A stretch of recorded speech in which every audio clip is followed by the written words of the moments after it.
கழக வளர்ச்சிப் பணிகளை துரிதப்படுத்த மாவட்ட வாரியாக பொறுப்பாளர்களை நியமித்து அதிமுக பொதுச் செயலாளர் எடப்பாடி கே பழனிசாமி உத்தரவிட்டுள்ளார். இது தொடர்பாக அவர் வெளியிட்ட அறிக்கையில் 2026 நடைபெறவுள்ள தமிழ்நாடு சட்டமன்ற பொதுத் தேர்தலையொட்டி சட்டமன்ற தொகுதி வாரியாக பூத் கமிட்டி அமைப்பது, கழக வளர்ச்சிப் பணிகளை துரிதப்படுத்துவது,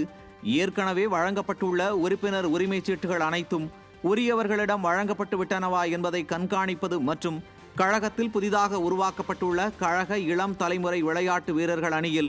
ஊராட்சி, நகர வார்டு, பேரூராட்சி வார்டு, மாநகராட்சி, வட்ட அளவில் விளையாட்டு வீரர்களை அதிக அளவில் உறுப்பினர்களாக சேர்ப்பது முதலான பணிகளை மாவட்ட கழக செயலாளர்களுடன் இணைந்து விரைவாக முடிப்பதற்கு மாவட்ட வாரியாக பொறுப்பாளர்கள் நியமிக்கப்பட்டுள்ளதாக குறிப்பிட்டுள்ளார். அனைத்து பணிகளையும் விரைவாக முடித்து அதன் விவரங்களை 31/3/2025க்குள் தலைமை கழகத்தில் சமர்ப்பிக்குமாறும் சம்பந்தப்பட்ட மாவட்ட கழக செயலாளர்களும் கழகத்தில் பல்வேறு நிலைகளில் பணியாற்றி வரும் நிர்வாகிகளும் கழக உடன்பிறப்புகளும் முழு ஒத்துழைப்பு நல்கிடுமாறு அதிமுக பொதுச் செயலாளர் கேட்டுக்கொண்டுள்ளார்.